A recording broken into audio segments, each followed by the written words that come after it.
Hey there, document warriors. Before we dive into Roman numerals, a quick ask: if you find this guide helpful or even a little funny, please subscribe to my YouTube channel. It keeps me motivated to create more awesome content. Okay, plug over. Let's get to the good stuff. So, you want to write Roman numerals in Google Docs, huh? Maybe you're drafting a toga party invitation, writing a Shakespearean fanfic, or just trying to impress your history teacher. Whatever the reason, you've come to the right place. Let's turn this ancient numbering system into a modern-day comedy show. First, open Google Docs. If you're already staring at a blank page, congratulations. You've mastered the hardest part. Now move your cursor to where you want your Roman numeral to appear. This is where the magic happens, or where you'll accidentally type V and pretend you meant to write 5 all along.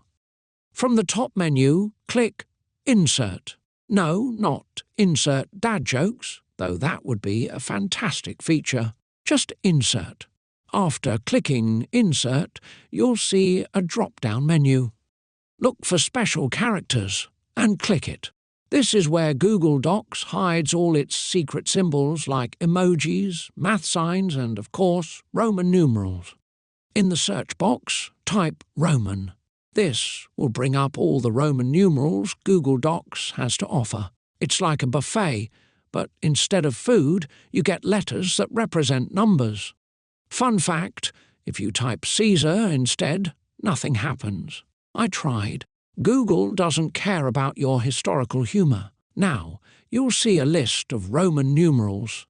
You can pick between regular-sized numerals and their smaller, less intimidating cousins.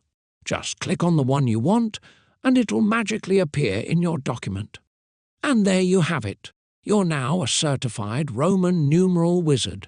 Go forth and conquer Google Docs, one X at a time. Just remember, when in Rome, do as the Romans do. But in Google Docs, do as this guide says. Cheers!